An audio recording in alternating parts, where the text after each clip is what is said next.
नमस्कार, श्री स्वामी समर्थ. स्वागत आहे तुमचे सर्वांचे माझ्या या यूट्यूब चॅनलमध्ये. चला तर मग आपल्या नवीन व्हिडिओला आजच्या सुरुवात करूया. ज्या घरामधल्या स्त्रिया ही 6 ते 7 कामं करतात त्या घरामध्ये माता लक्ष्मी म्हणजेच पैसा, सुख हे कधीही टिकत नाही. घरातील स्त्री का आपण म्हणतो की बघा, घरातील स्त्री ही किती महत्त्वाची असते. घरातील स्त्री ही माता लक्ष्मी स्वरूप मानली जाते. तर त्यामुळे घरातील स्त्री जर काही नियमांचे पालन करत असेल तर त्या घरामध्ये कल्याणच होतं. त्या उलट त्या घरातल्या स्त्रीकडून वारंवार काही चुका होत असतील तर त्याचे वाईट परिणाम त्या घरातल्या सगळ्यांनाच भोगावे लागतात. घरातल्यांची प्रगती थांबते, कष्ट करूनसुद्धा नशिबाची साथ मिळत नाही आणि मग त्या घराचं माहीत का सगळ्या दृष्टीने किंवा सगळ्याच बाजूने दुःख, अडीअडचणी, संकट यायला लागतात. घरातील स्त्री ही लक्ष्मीचं रूप असते आणि आपल्या घरात स्त्रीचं वास्तव्य म्हणजे साक्षात लक्ष्मीचं वास्तव्य घरामध्ये आहे असं समजलं जातं आणि त्यामुळे या स्त्रियांनी काही नियमांचं पालन करणं महत्त्वाचं आहे. आता बघा, काही चुका आहे ना स्त्रिया स्वतःहून करत नाहीत, त्यांच्या हातून त्या नकळत होतात. त्यांना माहीतच नसतं की ही चुकीची गोष्ट आहे आणि वारंवार ती गोष्ट घडत राहते. मग त्यामुळे अडचणी यायला लागतात. स्त्रिया घरामध्ये जर या काही 6 ते 7 चुका करत असतील तर त्या घरामध्ये माता लक्ष्मीचं वास्तव्य कधीही राहत नाही. लक्ष्मी त्या घरातून निघून जाते. मग गरिबी येते, दारिद्र्य येतं आणि मग आपण म्हणतो की मी एवढं सगळं करते तरी पण माझ्यावरच अशी वेळ का येते. तर बघा, त्या गोष्टी कुठल्या आहेत. सगळ्यात पहिली म्हणजे ज्या घरातील स्त्री उशिरा उठते. सूर्योदय झाल्यानंतर अगदी तुम्ही 8 ते 9 वाजता उठत असाल तर त्या घरामध्ये दारिद्र्य पीडा येते.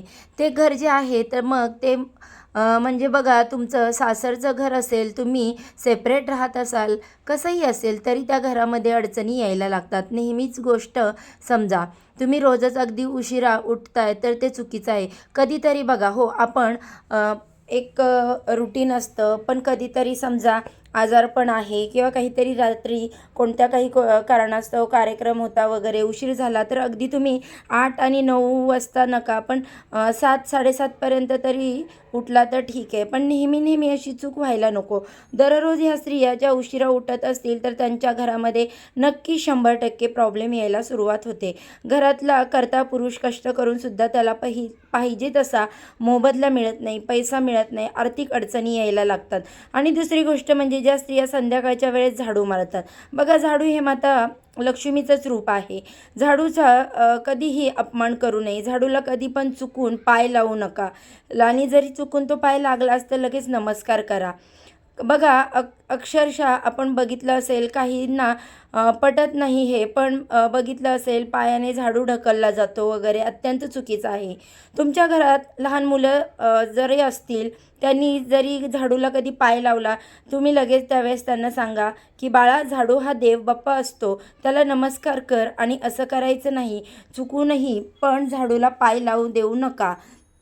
आणि संध्याकाळच्या वेळेस तिने संजेच्या वेळेस कधीही झाडू मारू नका. त्यामुळे घरातील माता लक्ष्मी भरलेलं घर जे आहे ते रिकामं व्हायला वेळ लागत नाही. तिसरी गोष्ट म्हणजे तवा किंवा कढई हे झोपण्यापूर्वी गॅसवरून उतरवून ठेवलं पाहिजे.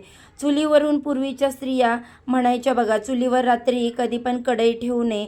बऱ्याचशा स्त्रिया रात्री झोपण्यापूर्वी तवा आणि कढई तशीच गॅसवर उलती पालती ठेवून देतात आणि तशीच ठेवतात आणि दुसऱ्या दिवशी मग ते सकाळी उचलतात आणि त्यामुळे माता लक्ष्मी घरातून निघून जाते. फक्त आता एवढंच लक्षात ठेवा, कधी पण रात्रभर गॅसवर, स्टोववर, चुलीवर तुम्हाला तवा वगैरे कढई किंवा ठेवायची नाही.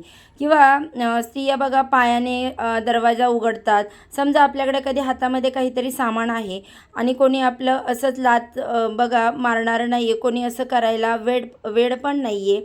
पण बघा, कधीतरी आपल्या हातामध्ये काही सामान वगैरे असतं आणि त्यामुळे मुख्य दरवाजाला पायाने वगैरे उघडणं या गोष्टी टाळल्या गेल्या पाहिजेत. मुख्य दरवाजा हा आपल्यासाठी सर्व काही असतो. मुख्य दरवाजातून सकारात्मक नकारात्मक ऊर्जा येत असते आणि मुख्य दरवाजाच्या बाबतीत आपण बघा, त्याच्यावरती स्वस्तिक काढतो, तिथे तोरण लावतो, लक्ष्मीची पावलं लावतो आणि असा दरवाजा जर आपण पायाने उघडलं तर ते तुम्हाला तरी योग्य वाटतं का? बरोबर आहे का?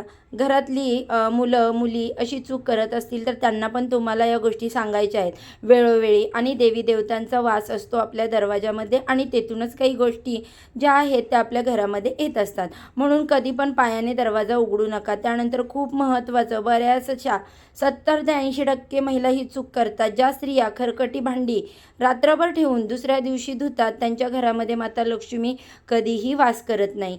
माता लक्ष्मीला अस्वच्छता, घाणेरडापणा अजिबात आवडत नाही. बघा, खरकटे भांडं वगैरे ना, आपण निदान ते आजकाल बऱ्याचशा बायकांकडे धुणं भांड्याला मावशी येतात कामाला, त्या म्हणजे लादी वगैरे पुसायला येतात. मग त्या काय करतात, तशीच भांडी अगदी तशीच साचून ठेवतात. बघा, तुमच्या घरामध्ये वेगळी बाल्कनी असते, ड्राय एरिया असतो, त्याला आपण ड्राय एरिया म्हणतो वगैरे, तिथे तुम्ही ठेवत असाल तरी पण एक सवय लावून घ्या. ते खरकटं वगैरे व्यवस्थित एका पिशवीत काढून तुम्ही साईडला कोपऱ्यामध्ये ठेवा. ते तसेच भांडी डायरेक्ट खरकट्यासहितच अजिबात ठेवू नका. अतिशय वाईट सवय आहे. त्यामुळे घरामध्ये नकारात्मकता वाढते आणि ज्या घरामध्ये नकारात्मकता वाढते, अगदी छोट्या छोट्या कारणावरून नवरा बायकोंमध्ये, सासू सुनांमध्ये, मुलगा आई यांच्यामध्ये भांडणं व्हायला लागतात. म्हणून कधी पण लक्षात ठेवा. त्यानंतर अजून महत्त्वाची गोष्ट म्हणजे ज्या स्त्रिया उंबरठ्यावरती उभं राहून किंवा बसून, शक्यतो उभं राहून गप्पा मारत असतील तर ही अतिशय चुकीची गोष्ट आहे. संध्याकाळच्या वेळेस तर अजिबात, म्हणजे नेहमीच नाही झालं पाहिजे, पण संध्याकाळच्या वेळेत अजिबात फ्लॅट सिस्टीम वगैरे असेल. बघा, शेजारी शेजारी दार असतात, मग शेजारच्या ताई आपल्याशी तिथे त्यांच्या दारात उभं राहून बोलतात, तर आपण गप्पा मारत असतो. पण उंबरठ्यावर उभं राहून कधीही त्या ताई तर तुमच्याबरोबर ती बोलत असतील, एकतर आतमध्ये उभं राहून बोला किंवा मग घराच्या बाहेर जाऊन बोला, पण तुम्ही उंबरठ्यावर उभं न राहता एकदम मध्ये किंवा बाहेर राहूनच तुम्हाला बोलायचं आहे. कधी पण उंबरठ्यावर उभं राहून गप्पा मारू नये. तर बघा, काही 5 ते 6 गोष्टी आहेत त्याची आपल्याला काळजी घ्यायची आहे. पण लक्षात ठेवा, काही महत्त्वाचे शुभ दिवस असतात, त्या दिवशी आपल्याला काही नियमांचं पालन करणं गरजेचं असतं. काही गोष्टी नेहमी लक्षात ठेवा. मग घरातील स्त्री शक्यतो हे काम करत असते, तर त्यामुळे घरातल्या स्त्रीकडून त्या चुका होत असतील तर मग आपल्या घरावर संकट यायला लागतात. आणि खरंच या गोष्टी कुठेतरी तथ्य आहे. जुने लोक आपल्याला सांगतात. यावेळेस आपल्याला वाटतं की काय हे लोक बडबड करतात, पण त्यांनी जुन्यासुद्धा सगळ्या रूढी परंपरा ज्या आहेत त्याच्यामध्ये काहीतरी तथ्य असतं. आपण त्यांचा एकदा विचार केला पाहिजे. आणि काय होतं, ठीक आहे आपण म्हणू की नाही, वाईट नाही होत, पण मग अशा आपल्याला जर वाटतं, कोणी सांगतं चुकीचं आहे, तर नाही करायचं त्या गोष्टी. तर बघा, त्या गोष्टीची तुम्ही काळजी घ्याल, जेणेकरून आपल्या घरात आपला संसार सुखाने, आनंदाने होईल, अगदी भरभरून घर जाईल आनंदाने. असं जर तुम्हाला वाटत असेल तर नक्कीच या नियमांचं पालन तुम्ही करा.